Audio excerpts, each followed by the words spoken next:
اللہ کے بندو، ہم کتنے خوش نصیب ہیں، قرآن جیسی کتاب ہر گھر میں پڑھی ہے۔ پھر کہتا ہے ابا جی یوں کہتا ہے، اماں یوں کہتی ہے، دادی یوں کرتی تھی، دادا یوں کرتا، تو پھر یہ قرآن کس لیے؟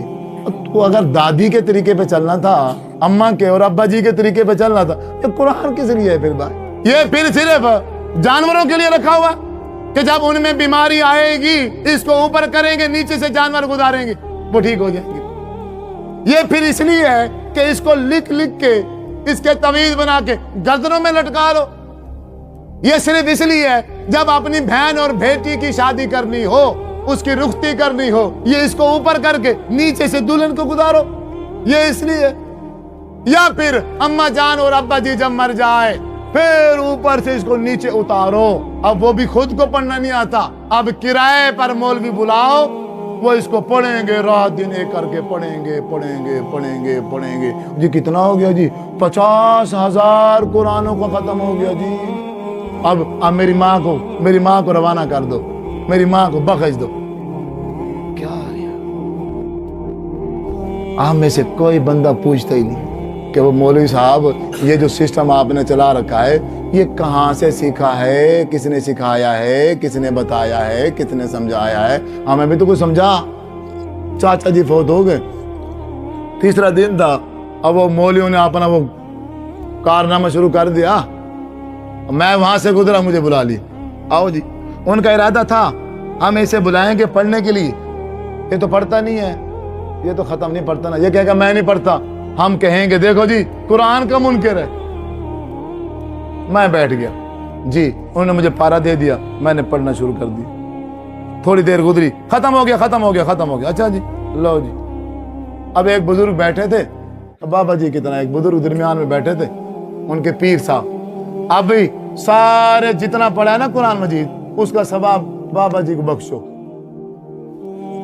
سب نے بخشا، میری باری ہے، میں نے کہا جی میں نے ابھی جو تلاوت کی ہے پارا یا آدھا پارا جتنا بھی، میں نے اس کا ثواب بابا جی کو بخشا، اور آج تک جان بوجھ کر یا انجانے میں نے جتنے گناہ کیے ہیں ان سب گناہوں کو بھی میں نے بابا جی کو بخشا۔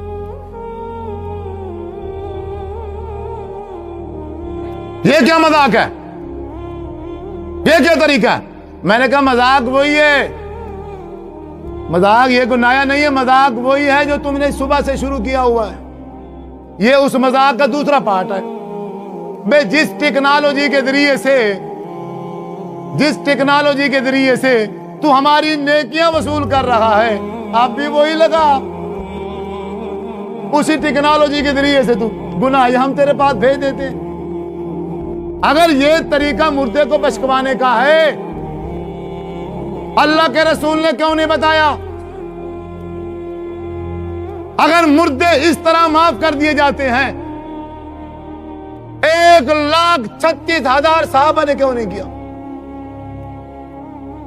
عزیز بزرگوں، نوجوان ساتھیوں، بات وہی جو میں آپ کو سمجھانا چاہتا ہوں، ہم سب کو یہ قرآن مجید ترجمے سے پڑھنا پڑے گا، ہم سب کو حدیث رسول صلی اللہ علیہ وسلم خود پڑھنی پڑے گی، خود۔ اگر آپ اس بھلیکے میں رہو کہ عدنان ساجد آئے گا وہ بتائے گا تو ہم حق پہ آ جائیں گے، صراط مستقیم ہمیں دکھلائے گا، ناممکن ہے۔ منبر اور محراب کو بدنام کر دیا مولویوں نے۔ یہ معتبر جگہ تھی، یہ وہ جگہ ہے جہاں محمد الرسول اللہ صلی اللہ علیہ وسلم کھڑے ہو کے واز دیتے تھے۔ آج اس کو بزنس بنا دیا ہے، آج اس کو بیچ دیا ہے، انگریزوں کے ہاتھوں یہ بک چکا ہے۔ آج اگر ہم میں سے کوئی بندہ وہ چاہتا ہے میں صراط مستقیم پر آ جاؤں تو واحد طریقہ ایک ہے بس، وہ خود قرآن مجید ترجمے سے بس، اور حدیث رسول صلی اللہ علیہ وسلم کا خود مطالعہ کرے، اللہ کی پہچان بھی ہو جائے گی، اللہ کی پہچان بھی ہو جائے گی، بندہ موحد بھی بن جائے گا، اور رسول اللہ صلی اللہ علیہ وسلم کا تعارف بھی ہو جائے گا۔ جو قرآن ہمارے نبی کا تعارف کرائے گا وہ لا ریب تعارف ہے، اس تعارف میں، اس پہچان میں کوئی شک نہیں ہے۔ جو ایک مولوی کرائے گا مجھ جیسا، جو ایک عالم کرائے گا، وہ اس میں 100 جھوٹ ملا سکتا ہے، اس میں پتہ نہیں کیا کچھ نہیں وہ شامل کر سکتا. اگر جھوٹ سے شک سے اگر کوئی کتاب پاک ہے تو وہ کون سی کتاب ہے؟ وہ قرآن مجید ہے. آپ میں سے کتنے ساتھی ایسے ہیں جو وعدہ کرتے ہیں کہ آئندہ انشاءاللہ وہ قرآن مجید کا مطالعہ کریں گے؟ کتنے ساتھی آپ کریں گے مطالعہ؟ تو پھر آپ پڑھیں گے یا بس صرف خالی ہاتھ اوپر کر دیے؟ پڑھو گے تو اس فتنے سے بچ جاؤ گے. جو قرآن مجید ترجمے سے پڑھے گا نا، نہ وہ وہابی رہے گا، نہ وہ بریلوی بنے گا، نہ وہ دیوبندی بنے گا، نہ ہی وہ شیعہ. پھر کیا بچا؟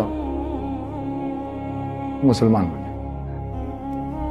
بس جو حدیث رسول پڑھے گا اپنی آنکھوں سے دودھ کا دودھ پانی کا پانی ہو جائے. مولوی سٹیج پہ آگے جو مرضی کرتا ہے. میرے بھائیوں، شریعت اتنی آسان ہو گئی ہے. جیب میں یہ دیکھو، یہ جیب میں سیاستہ ساری اس موبائل میں. قرآن مجید کی جو تفسیر آپ پڑھنا چاہتے ہیں کس میں؟ اتنا آسان ہے، اتنا آسان ہے. پھر بھی کوئی پڑھنے والا نہیں. افسوس کی بات تو یہ ہے، ایک ایک حدیث کے لیے ایک ایک مہینے کا سفر کرنا پڑتا تھا محدثین کو. جیب میں ہے، لاکھوں حدیثیں جیب میں ہیں، لیکن اتنی توفیق نہیں ہے کہ صرف بٹن اوپر کر کے اس کو کھول کے بندہ 5 منٹ پڑھ لے.